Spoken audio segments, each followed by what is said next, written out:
really, really hard and they execute the system, and that's what it's all about. Yes, sir. Trust. He's pretty Big trust. Big trust, baby. Hey, yes, sir. Right on cue. Hey, right on cue. Hey, let me close.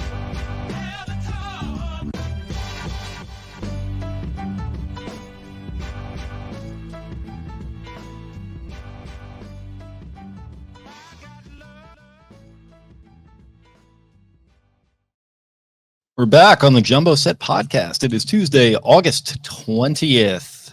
Just rolling through August here, almost all the way through the official summer months, as it were, although summer does continue well into September and even October a little bit in this area. But my name is Jake Louque. I'm not joined by Spenny, who is off on a lark somewhere gallivanting around on a golf trip, I think the story is. So I'm joined by my favorite guy to bring off the bench. It is Mr. Kevin Oestreicher. Kevin, how are we doing, bud? I'm doing well, Jake. I'll try to bring my best Ray Allen impression as sixth man of the year off the bench here during those Miami Heat days. So I got to hit that three in the corner to help this podcast continue to go here for today. I'm ready to go. I don't know if you're familiar with this reference, but I hope your Twitter game is not too similar to Ray Allen's in those days. I did. Him and J.R. Smith, both of them had a moment. Yeah, you're absolutely right about that. But I mean, as much a professional as you are, we don't want to belabor that point. But how have things been going on your end, bud? It seems like you have a lot of good things going on with Locked On. You're doing some good stuff with the Ripken program over there. It looks like you and my guy Zach Bollinger started up a new little program. How's life been, my friend? Yeah, it's been busy, but that's what you live for, right? Especially with the way that Baltimore sports has, I guess, blessed the city with all those years of bad Orioles baseball, and you're kind of laboring through the season. You're just like, okay, when is football coming? Like, let's go, let's hurry it up. And even though it's been kind of a struggle for the last couple of months for the O's, I mean, in terms of consistency, it's a lot better than what we were accustomed to over the last handful, dating back however far you want to go for Orioles baseball. But I do love the conversation around the preseason and training camp, because everybody's so excited to get the training camp, get to the preseason. First week of training camp goes, everyone's like, okay, I'm over it. Let's just get to the preseason. First week of the preseason happens, and everyone's like, okay, I don't want any more of this. Let's just get to the regular season.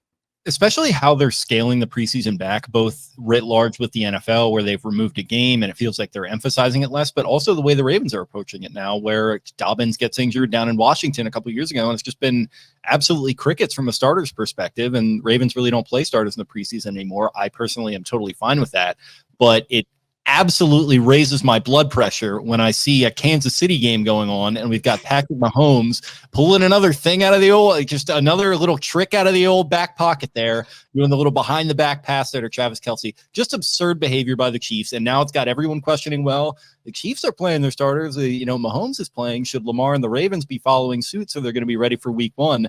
Been seeing a little bit of that, and it's driving the blood pressure up just a tick, let's say.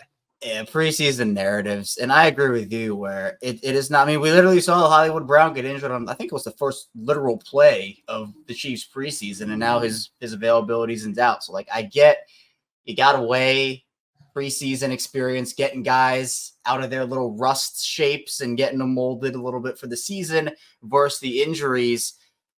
But I don't know. I would rather have guys available and working through rust as opposed to having a guy go down and not be. The Steelers lost a center the other day, and he's now on IR. So the Ravens are taking the cautious approach. I'm fine with it. But I think the thing that will get everybody is if, we see Patrick Mahomes go between the legs, little throw for a guy during the regular season, and that breaks the internet because, look, we saw that preseason clip, him going behind the back.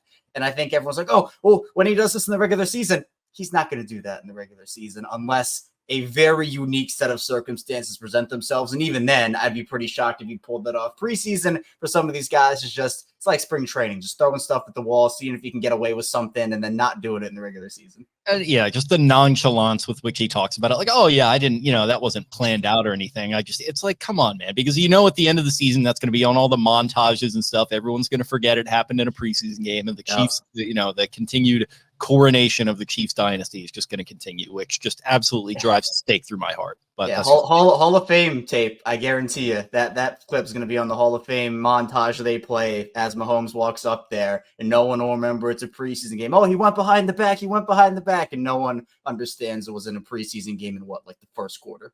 Yeah, exactly. Well, that's enough on the Chiefs and their continued Mickey Mouse operation they're running there in Kansas City, and we'll have plenty more to say about them in a couple weeks. But you mentioned the injuries with the preseason. First note that I've got here on the old news ticker.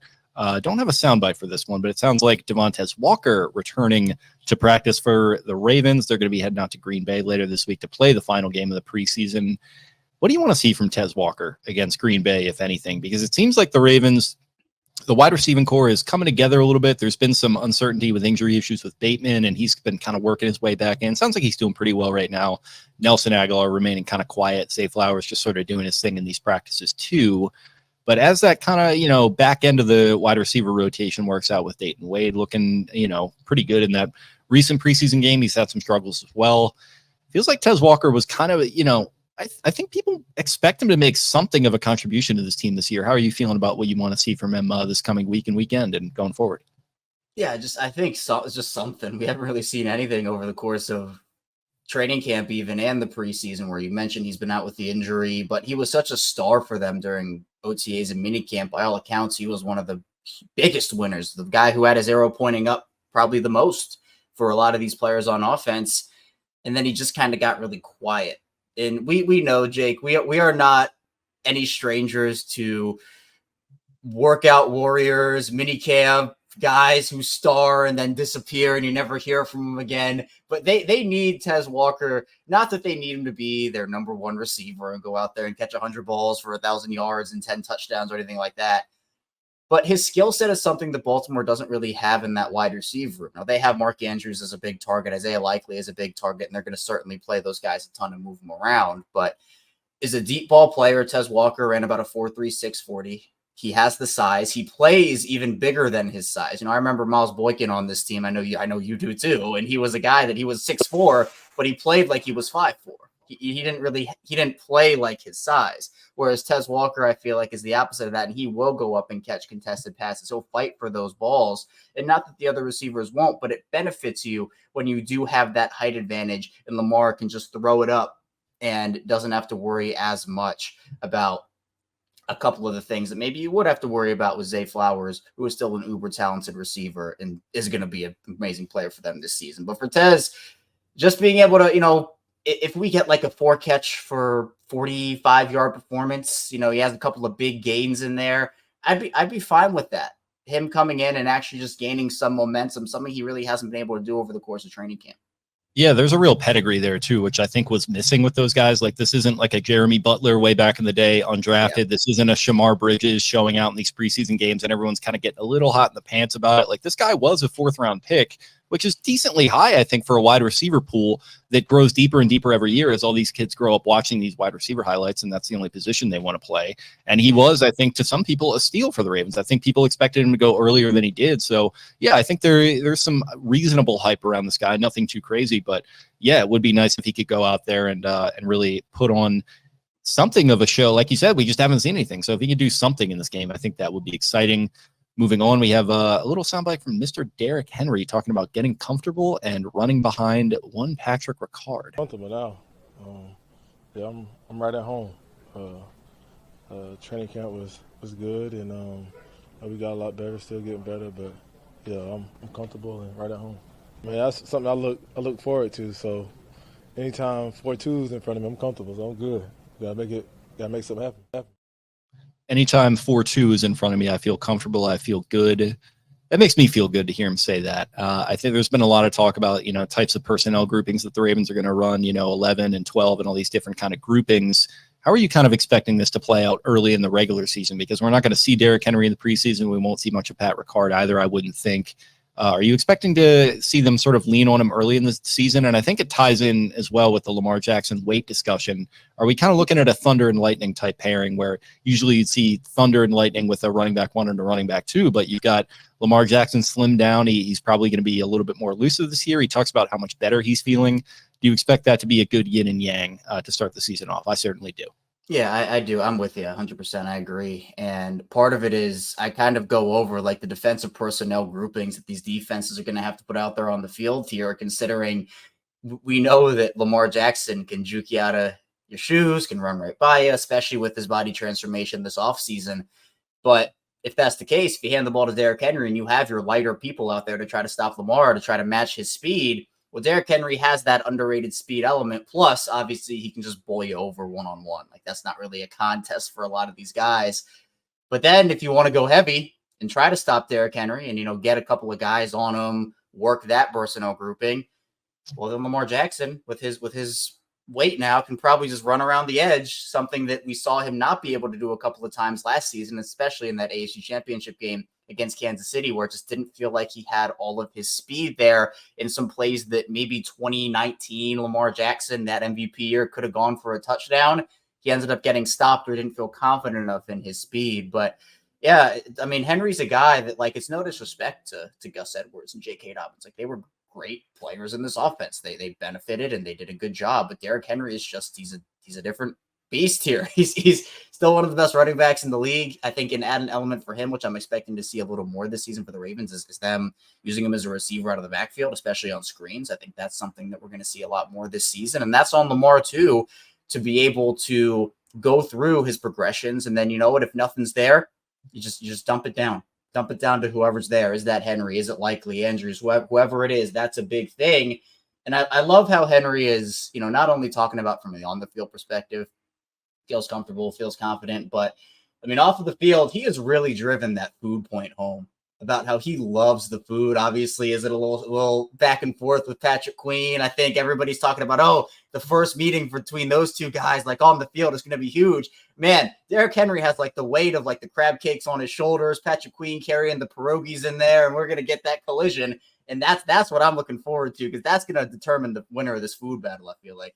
Yeah, dude, it makes me think back, and like it really just drives home the point that this is a guy that, similar to Steve Smith, I think back in the day, like this is a guy that you really could have foreseen, wearing this uniform his entire career. And looking back on the draft, he went in the second round, a couple picks before they do, and they get Tyus Bowser, who they got some really great football out of, and he was a good player, and obviously it ended in kind of a weird way. So that's a one to look back on that I think is interesting. That, man, if Ozzie at the time, Alabama running back, if he had just forked over a couple picks and moved up and grabbed Derrick Henry, man, that would have been quite something. But we will get to see him here for what will hopefully be the remainder of his career, and hopefully a good ending to his career as well. Moving on, sticking with the offense, we've got Harbaugh with some interesting thoughts on Daniel Falele. Yeah, well, I mean, I think he's done a really good job in terms of pass protection. He's been in front of his guy. There's a lot of technique things. His room for improvement is really vast because he's so talented and he's naturally able to do so many good things. And then I think when he takes the next step in terms of like just almost an urgency in the movement that comes with confidence, you're going to see a more physical player because the physicality is there. He's big and he can move and he can bend. He's a powerful man, and he wants to be good. So I think the upside is pretty immense. Does Daniel Falele figure into this starting rotation for you as things stand right now? How do you feel about how this guard battle is shaking out? It seems like they have a lot of confidence in him. Apparently, reports on Monday were saying that Nick Samick was getting some reps at center, and you had Ben Cleveland kind of kicking out to the guard spot. So I think this third preseason game, and I know we're recording this well before, but that's going to be the one where if Falele gets that start again and he's with that group, it could be something where he factors in. But if they give Ben Cleveland the majority of the reps at the guard position, it might come down to the very last minute here. I think the misconception about Falele is that I feel like on the social media airwaves, a lot of the conversation about him is, his preseason has been atrocious and he's been awful every single snap. And it's not the case. I mean, he's had moments, obviously, where he hasn't gotten around in time on a pull to get to his guy correctly. He gets beat in a certain way. But he has shown, I mean, when he gets his hands on you, it is very hard for a defender to disengage, just considering his size and his strength. But in this offense, you do have to be able to move. You have to be able to pull and use your athleticism. And I think that's where the majority of the concern is for a lot of people right now, is can he use that most consistently and get on his guy to be able to open up a hole in the middle of that offensive line or on the edge for a guy like Derrick Henry or Lamar to move off of. So it is kind of funny looking back on how we were having the conversation in the offseason right before free agency started about, well, how many of these guys are they going to lose on their offensive line? And a lot of people were saying, well, if they move off of Moses and if they get rid of Simpson, like that's okay. But everybody loved to have Kevin Zeitler back. Man, I'm feeling so much more confident in this line, Jake, if Kevin Zeitler is slotted up for another season here and you have an offensive line left to right. It's Stanley, Voorhees, Linderbaum, Zeitler, and Rosengarten. Obviously, they decided not to do that in the right guard position. Subsequently is the biggest question mark. But if I had to predict today, I would probably say that they've shown enough belief in Falele to put him there. But it wouldn't shock me if Cleveland is kind of a late riser, because this kind of reminds me a little bit of what happened with Saleh last year. But this is happening to a bigger extent, where I don't think anybody expected Falele to come in as the guard. Like everybody was like, oh, he's going to compete for backup tackle. Well, last year, Saleh was getting first team reps and everyone's like, where did this come from? Like, what? I don't know where this is coming from, but I do think the belief in Falele now is a lot more than they had in Saleh then. I think that was just trying to get a guy and see what they had. Yeah, no, that makes a lot of sense. And I think it goes into sort of that groupings and strategy and what you ultimately really want this offense to look like, where if you are running some of these counters and traps and whams where you got to get your guards on the move, like you've got a massive, big hunk of man in Derrick Henry. And then like, are you going to have a guy like Falele up there who's maybe not even going to be able to get to the hole in front of him? That is a little bit concerning with me. And it's something that the tape heads could probably articulate a little bit better than I'm able to, but it does feel like a weird fit with him as a guard. I think a lot of people are onto something with that. Maybe they are just kind of experimenting and seeing, what sticks here and there. And I think they do want Voorhees to win that left side of the job. So it comes down to that right side at the guard position. And man, not to cry over spilled beer, but I think you're absolutely right. It would feel really nice to have Kevin Zeitler here right now. And I hope that we're not looking back in a couple months and thinking that's buyer's remorse, because not only with him, but with moving on from Moses and Simpson and those guys, it just feels like they're gambling a lot on youth with this offensive line. And I mean, best wishes, obviously, to Joe D and everything that he's dealing with right now, but not having him in the picture, too. I think that's another thing that is concerning throughout a training camp, where you could use a guy like that's expertise to help coach a guy like this along. So we'll see what happens as it continues to shake up. But yeah, interesting stuff with Daniel Falele there. Moving over to the defensive side of the ball, got a couple things on the outside linebackers. First, David Ojabo discussing his coach, Chuck Smith. Yeah, I mean, Chuck, man, that's the guru. He really knows what he's talking about. Everything he says comes to light, regarding just moves to use, when to use it, how to use it. And we're all just good listeners, honestly, because, we'll look over to him on the sideline, in practice, and he'll really walk us through a move to do on the sideline. We execute it, ends up working, So, it's just a testament to him and his knowledge, and how he passes it down to all of us, and it's working, man. Yeah, and that's interesting thoughts there from Ojabo, talking about Chuck Smith, who has gotten a lot of kind of verbal, sort of attaboys from all these guys who talk about him as that pass rushing guru, as that type of guy who can help coach them up, similar to Joe D. I mean, it's something in the NFL that you don't think about as often. Everyone kind of looks at the head coach first, and then they look at the coordinator second, and often the coordinators are kind of the whipping boys and the ones to the chopping block. But you really got to build the entire house with strong coaching. And how are you feeling about how, you talk about youth along the offensive line? There's a lot of youth in this linebacking core, and we've got Harbaugh today talking about Adisa Isaac picking up another soft tissue injury. It doesn't sound like it's going to be anything serious, but with Jadeveon Clowney's departure, I mean, these are guys that you're going to have to coach up as well. So how are you feeling about how all that's shaking out? Some of the hype, actually, that David Ojabo is starting to draw. Yeah, I mean, I think he couldn't have had a better opening to his preseason, especially getting cleared, working his way back. And the fact that he says he's feeling 100% healthy, and the way that he talked about his journey back, and the fact that he could have played on his injury last year, but decided to get work done on it just to be able to almost salvage the long-term potential of his career. I think that was the right approach. And if he can use these first 2 years of working his body back to health, because he had the Achilles injuries at his pro day, had to work his way back.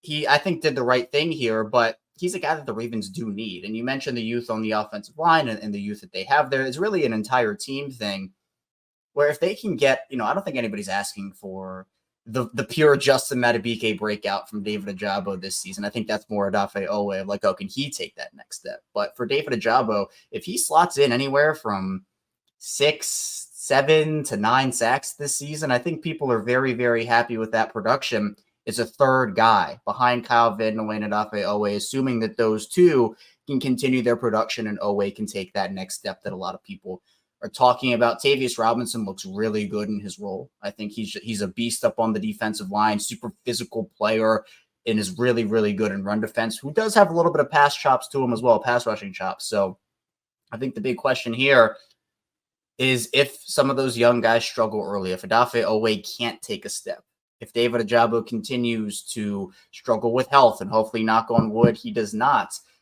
but do they bring in somebody? I don't think it'd be to the level of like a Hassan Reddick type of deal. I think that might be a little too far out of the Ravens' wheelhouse right now, both contractually and maybe even compensation-wise. But do they look to the free agent market? Is there a guy on cutdown day that they feel confident enough to maybe bring in as a vet or put on the practice squad? Because we know that Eric DeCosta is always looking to upgrades to improve this team. But this is going to be a big thing because I think out of all the free agents that Baltimore lost and all the production that they lost, Clowney's might loom the largest considering everybody got a promotion. And it was a luxury for the team to have Odafe Owe as a third outside linebacker last season with two vets in Van Noy and Clowney that you could rely on every single week. There's a lot more just uncertainty. I'm not saying the guys can't do it, but in terms of all the youth on the team, they're going to need a lot of it to step up in order to get to where they want to go. Yeah, it's an interesting point about monitoring that veteran market because it felt like last year, it really felt like a concerted, like we're going to push the chips in type effort. And it got them all the way to the AFC Championship game. And that wasn't just on defense where Clowney was a preseason signing and, Van Noy comes in September. I mean, you got to look at Beckham. You got to look at Aguilar. Like they really seem to make an effort to like, we're going to go get veterans and we're going to go plug holes. It's time to like make some noise in the playoffs. And I still think they obviously want to do that this year, but it seems like they're rolling it back a little bit. And they're, like you said, they're trying to bank on youth a little bit more, and I think that probably will reflect itself in the win totals. I don't know if we're looking at 13 wins again for the season. Obviously, we'll get into that, but I don't know. It's something interesting to monitor. And Reddick, I mean, that would be kind of a funny thing if after all this he winds up coming to Baltimore and winds up being that second option for them. But there's other aspects at play too. Is Madubuike going to be able to keep up that sack production? Is he going to be in that 10 sack kind of territory? I think that's an interesting element to it. Where if he can keep that up, they're not going to be in as bad of shape as they were. You're going to have to recreate some stuff in the aggregate still with losing out on Clowney and his 9 or whatever that he had. But overall, I mean, it's just something that it's a living, breathing thing in NFL roster, especially prior to that week 8 or 9 trade deadline, whenever it is at this point. I don't know. It'll be interesting to see how it ultimately takes shape. Yeah, and I think too, where with this team in particular, the question with youth that they have to answer is how much of a runway do they want to give a lot of these guys? Because there is a difference between obviously letting guys, especially younger players that don't have a lot of experience, work through their mistakes. And then the difference is the other side of that coin, which is if they start to cost you games, if they start to really impact how things go on a week-to-week basis, it's not about cutting losses. It's just about putting the guys out there who gives you the best shot to win. So it's a challenge because the Ravens, we saw, like you said, the end of the offseason last year, they went and they signed, 4 or 5 different vets that ended up playing huge roles for them. This year they signed one of those guys. And I think Eddie Jackson is going to be the guy that has the big role. Obviously, Henry was the early offseason acquisition, but if a guy like Falele, going back to the offensive line, if he has a great couple first weeks and then he kind of starts to cost you games, you have to make that decision of when do you kind of move on to somebody else who might give you a better shot. In the outside linebacker group, if Ojabo can't find it, if Owe is struggling, do you have to go out and find somebody? So the runway that the team gives these guys is going to be one of the more interesting points to me because it's okay to bank on youth. I'm fine with the decision, but it's unrealistic with how much they're banking on to expect all of them to pan out and also to expect none of them to pan out. I expect a lot of them to, but there are probably going to be some situations throughout the season where a younger guy or two in a big role does not go exactly how the Ravens expect, and they might have to shuffle some cards and work some things around to get it to where they need it to be. Yep, absolutely. So that is enough on the news. We can jump a little bit more into the deep dive now, and we can kind of just discuss a little bit what we saw in this preseason game 2. I wasn't able to digest the entirety of it, but I caught most of that second half and have gone back and watched the highlights, obviously. just kind of main takeaways. How are you feeling about that performance? Like we said, there's not a whole lot you can take away, given that we're not seeing a ton from the starters, but you can take away stuff from the back end of the roster. Dayton Wade with a long touchdown catch. We mentioned the wide receiver room. How are you feeling about a guy like that's chances to sneak his way into the picture here? I think it's looking good. I think it's now you have about 6 guys fighting for what I have as one spot. I know some people might have them keeping 7. I have them keeping 6 right now, but essentially 6 guys for one spot. And I think the front runners obviously are Tylan Wallace and Dayton Wade. But here's the other thing too, is we know that every season the Ravens have to make tough roster decisions. And almost every year it feels like the Ravens lose a couple of guys that they feel can make an impact for them, be practice squad players potentially. And they get claimed. I mean, I remember the lore of Nate McCrary last year, where, you know, that was a guy that everybody loved, everybody wanted on the roster. I think everybody understood that it probably wasn't going to happen. You know, they had to find a way to, you know, maneuver their roster. And then McCrary gets claimed from by Denver, I think it was. And, you know, that's kind of how it goes. So with a guy like Dayton Wade, I don't have him on my roster. If I were to give you one right now, I don't have him on it right now. I still think Tylan Wallace kind of has that edge based off of the experience and his special teams value. And he hasn't had a bad preseason at all. I mean, he's made a couple of really nice plays. So it's not like Wallace has done anything to lose that spot. I just think Wade has done a lot to put pressure on Tylan Wallace for it. But you might just kind of have to hope and pray with some of these guys that you let go, like a Dayton Wade, if that's the case, that they kind of go the Ardarius Washington route, where he got released by Baltimore during Final Cutdown Day a couple of years ago, and everybody was like, "Oh, there's no shot that he makes it through waivers. He's gonna get claimed by somebody," and he somehow made it through, and now he's expected to, especially with Arthur Millette out, potentially play a really huge role in this defense this season. So Dayton Wade's a guy that he's electric, he's explosive, he's had a great training camp. Had a tough drop early in that week 1 preseason game, but I thought bounced back well from it. And then obviously in this one, put on that nasty double move, shades of Demarcus Robinson on Eli Apple in that Bengals game. So, I mean, he looks good, but it's just a matter of, can he do enough to essentially take Tylan Wallace and throw him out of the club and get himself on that roster?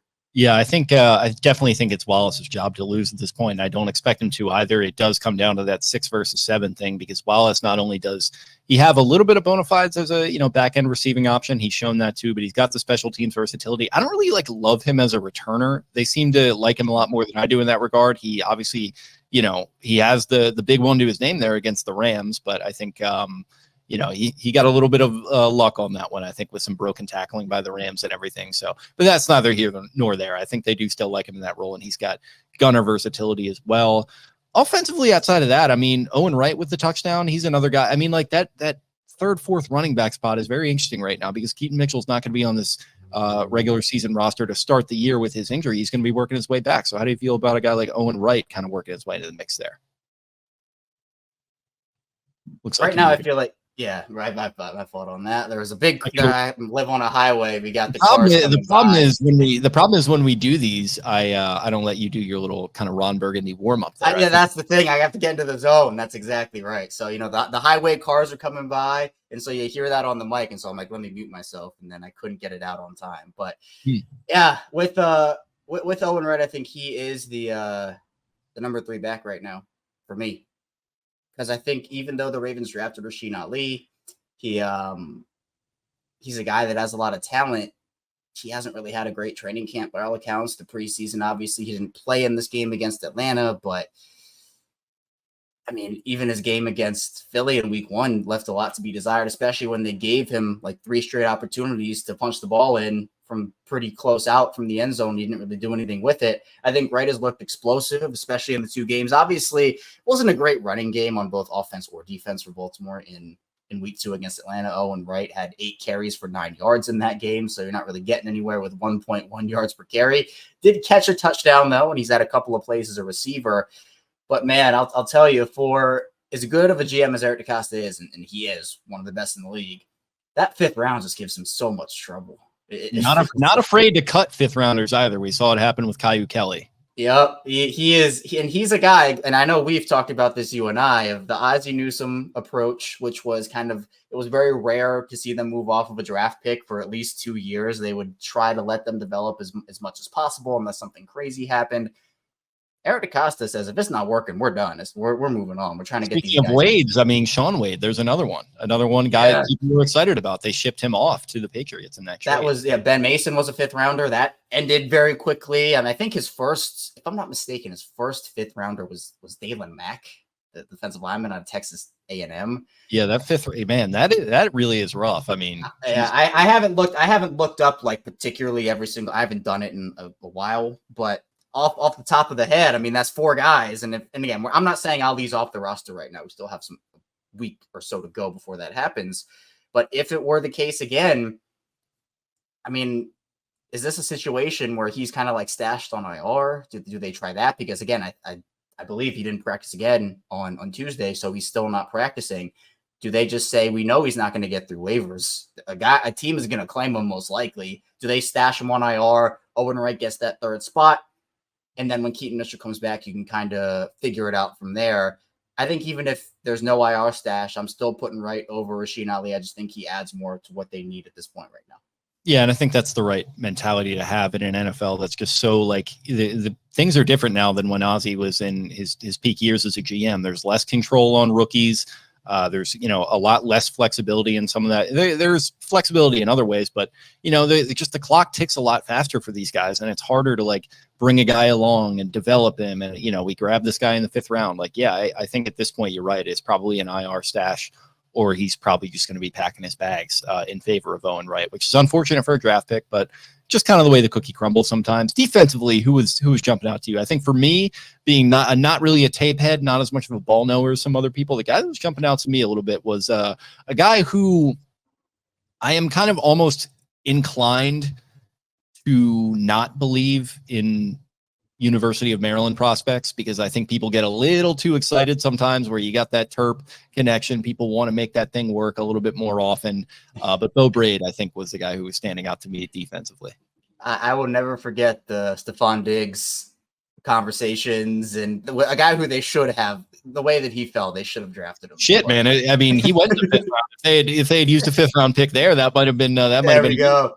That could have been the 5th round good luck juju that they needed, and then they would have gotten like the 5th round blessing, and then we're having a different conversation about that. But I remember guys like Laquan Williams and all these other Terps that you love, and the hype is there, but they don't pan out in the way you want them to. But man, Bo Braid looks really good for what he's being asked to do. I mean, he's a physical player. We know that. He looked great in run fits and getting up, being physical, and getting guys on the ground. Even though the interception hit the ground that he had and it didn't end up counting any, I mean, he fumbled it anyway after the fact, but he was everywhere. And a guy that, again, the only way I see him making the roster is if Baltimore goes super heavy on defensive backs. And one way they do that is obviously they do have a knack for those handshake deals. So again, you look at a guy like a Brent Urban or Daryl Worley, who, goes up and down 18 times per season, it feels like. And he's a guy that you have on a handshake deal, and Bo Braid can get a roster spot based off of that. But he's another guy that I feel like has done enough to at least warrant looks. Like, is Mike McDonald lurking somewhere in the background in Seattle and looking at these Ravens guys and saying, oh, there are a couple of guys here I got my eye on. I could see it happening. But I think Bo Braid, I agree with you, Jake. He was somebody that stood out to me. We talked about Ojabo. I thought Trenton Simpson looked awesome, especially in pass coverage, which is an area where, as good as Patrick Queen got in Baltimore, that was an area that was pretty inconsistent for him for the most part. Trenton Simpson is a guy that can certainly do that. So those are probably my 3 defensive MVPs, Braid, Ojabo, and Trenton Simpson. Yeah, it's going to be interesting. You got guys like Josh Ross still in the mix too. I mean, there's just a lot that can happen there, but I do think they're for the most part set on defense. Even the question marks, like we talked about with an Ojabo, that feels like guys that are securely going to be on the 53 if all pans out well health-wise. So yeah, I mean, all things looking good pretty so far, for Zach Orr and the crew there. You've mentioned some of the issues, but we really can't get a beat on what we're going to be feeling about Zach Orr until the regular season rolls around and he's got all the guns and the bullet to work with there. And he's got quite a test on his hands for that week 1 game, which, like I said, we'll continue to allude to and talk about when it's time. But, last thing I got here, how you feeling about how this sort of backup quarterback discussion is developing? I think Josh Johnson is securely the number 2 guy right now, but you've got Devin Leary, who again, a draft pick, a 6th rounder, he's had his moments. And then I think Emory Jones had a couple moments as well. How are we feeling about how those 2 developmental guys are shaking out? And you can dress an emergency quarterback now. So I think it's kind of part of the conversation. Yeah, I think I was going into this Atlanta game with my eye on 3 positions, and I was saying, all right, are we going to hit the panic button this week or not? And I think after Josh Johnson and his performance, and then, Leary comes in, Emory Jones has the one play. The conversation around Emory Jones, by the way, after that Eagles game, where he's like, oh, he's terrible. He's an awful quarterback. And I'm like, he had one play in an awful situation, and the offensive line it was one of the worst reps I've seen this preseason. The offensive lineman got beat, and everyone's like, Emory Jones cut him. And I was like, let's give this guy a real opportunity. Let's not say that was a real opportunity. And then he had the incredible pass to Dayton Wade on that move that we talked about. I thought that he looked good. Leary left a little bit to be desired to me. I think that they like him, but he's probably more of a major developmental guy over these next couple of seasons. But I got to give a shout out to Josh Johnson. I mean, I think everybody was about ready after that first game to bring Ryan Tannehill in and get rid of Josh Johnson and say, goodbye, get out of here. This is not what we need right now. But they feel comfortable and confident. I feel like he's going to probably be the quarterback too. I'd be pretty shocked, even if Josh Johnson did struggle in week 3 against Green Bay. I think they trust his experience and the fact that he's been with this team for a little while now enough to keep him in there. Plus, with Tannehill, I know that the Derrick Henry connection is there. I get that it would reunite those guys. But did we not go through this in 2018 when Joe Flacco and Lamar Jackson were together and we're like, can we draw up two any different quarterbacks in terms of athleticism and like what it takes to run a Baltimore Ravens offense? Can Ryan Tannehill come in and do what needs to be done in this offense? So I think the wildest move of the offseason, or at least one of them that I just did not understand, was Tyler Huntley going to Cleveland. Yeah. I don't even know if he makes that team. Whenever I bring it up, everybody's like, no, please do not bring this guy back. But it's an emergency. If you have Tyler Huntley, if he gets cut and you bring him back, it's an emergency third option. Even if he's I think he's too good to be on a practice squad. Like, I think that someone would snatch him up to be someone. He won games for them too. Like, if you're, people have kind of the nihilistic take, and I, in some ways I think it's true, where if your starter goes down, you're screwed. I think that's true for, a long season. Like, you're not going to win a Super Bowl with a backup unless it's like Carson Wentz going down. And you've got Nick Foles, who only has to run like a 6-game gauntlet, and he had pedigree and he had performed well at times throughout his career. This would not be that. But like, Tyler Huntley has, he's won games for them. I know he hasn't looked great in some of those wins. He's in fact looked better in losses for them. I think back to that Green Bay game in 2021 where he really balled out and he got nipped by Rodgers at the end there. But overall, if he were to become available, I'd be all for bringing him right back and stashing him as a quarterback too. And to the Tannehill conversation, if I'm Ryan Tannehill and I still want to play, I'm waiting to see if a starter goes down, because like, he could be that perfect guy to, like, I remember the Vikings trading for Sean Hill, and obviously that didn't really work out for them. And, Case Keenum comes in and he does what he does, but really that's just kind of a perfect situation where you can just kind of sit back and say, hey, I'm not in any rush to sign right now. I can wait for situations to develop. And when the time comes, if it's week 2 or week 3 and I'm ready to pull the ripcord and be a backup, I can do that then. But I don't know. I don't know if I see that Tannehill fit quite like some other people do. Yeah. And my thing on the backup quarterback conversation, and this is something I talk about a lot, is you're exactly right. If Lamar goes down, like, he's the guy. Your season, your Super Bowl chances, you're all the way up here. Your Super Bowl chances plummet astronomically if he's done for the season. But if Lamar gets injured and he has to miss, let's say, 6 games, end of September, he goes down, he comes back in, sometime in November. The Ravens, if they are able to hold serve and win in those 6 games, they go 4-2, they go 5-1. You're still in a good position when Lamar comes back. If your backup can't do his job and they go 1-5, that puts a huge strain on your season. So it's not about solely like get a guy that can come in and win you a Super Bowl if Lamar goes down for the season. It's more so to me about if Lamar has to miss a game here or a game there or a month in a certain situation, can that backup quarterback keep the team afloat with the defensive talent they have and the pieces around? Do they feel confident enough in Josh Johnson? I think that Josh Johnson could at least hold serve for them. But the conversation is that enough? Because if Lamar comes back after a decently long absence and their record is just terrible, that helps no one. Their season is over then. But if the backup quarterback can at least do enough to keep him afloat, Lamar can come back and, of course, do his thing when he's healthy. Yeah, and we've seen with that immune system that things can go south real quick with Lamar. Like, you could just be sitting there on a Sunday morning and all of a sudden you get a report that, oh man, he's been dealing with the flu. He's got something going on. The shrimp Alfredo that everyone loves to reference. That gut biome, of all the great things we have to say about Lamar Jackson, the gut biome is certainly not one of them, and nor is the overall immune system. So, I mean, you could be in a spot where you need a spot starter to come in and win you one or win you two or win you three. Like you made the point, if you can go 3-3 over a 6-game stretch without your starting quarterback, you're in a good spot. So that's really all you need. But yeah, overall, those were kind of my takeaways from game 2. Any other thoughts before we roll on out of here, pal? We got to go record your show. Yeah, we're about to head over, record Locked On Ravens. I'm excited for the joint practice that we're going to get here on Thursday. Hopefully everybody can come out of that healthy. Apparently, hopefully they can get through the bikes healthy. That's what I was going to say. The tradition of going to ride the bikes. Daniel Falele on a bike. I need to see that right now. Right now, I got to see Daniel Falele, even like Patrick Ricard, Derrick Henry riding those bikes. Man, so it's good though. I mean, I wouldn't be shocked if we saw a couple chippy fights happen. That always seems to be the case, especially after last year and the craziness that happened at those Commanders joint practices. Felt like there was always something going on. So yeah, excited for the joint practice, excited for the game, and just waiting for the regular season to pop up here and to get going. Absolutely. Well, before we get out of here, how about you tell the folks where they can find you and your stuff and everything you got going on? Yeah, absolutely. You can find me over on Locked On Ravens 5 days per week. We do daily Ravens coverage over there. So if you like listening to your shows in audio form, anywhere you get your shows, Apple Podcasts, Spotify, anywhere, we are there for you.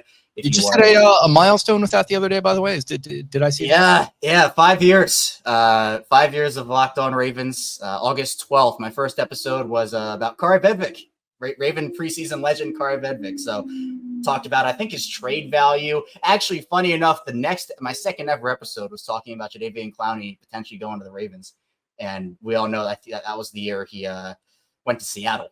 But some things just work out, and he ends up fulfilling his Baltimore Ravens duty. So yeah, at that point, it was 1,311 consecutive episodes. Never missed a weekday show. Still have not done it. So yeah, it's crazy to think about that. But then we started up video form a couple years later, and we're still going strong over on YouTube. So if you want to watch the video version, you can see my face. And of course, we're going to get Jake's face on there here soon. You can find me over there on YouTube on Locked On Ravens. I also write over at Ravens Wire for USA Today. You can find my written content over there. Do some video work for Bleacher Report, and also over at the Ryan Ripken Show, where we talk Orioles, Ravens, Baltimore sports, everything. We have a bunch of cool interviews that we're doing over there. And we're revamping the studio a little bit, so that'll come out over the next couple of weeks. We have a lot. We're trying to make it like a live studio, so that'll be fun. Yeah, cool stuff. I've been in there myself a few times. You guys got a great setup, and excellent work with all that. And congratulations on the milestone with Locked On. It's great stuff. Everyone should check that out. If you liked what you heard today, feel free to subscribe to our YouTube page here at the Exit 52 podcast, where we're doing Ravens once a week right now, covering Orioles extensively, going live after every series, and we will be going to a 3 times a week format when the Ravens regular season kicks up. So all good things to look forward to. You can find us on social media at Exit 52 Podcast across Twitter and Instagram. I am at Jake Louque. That's Louque. Thanks as always for listening, everyone, and we'll see you on the other side.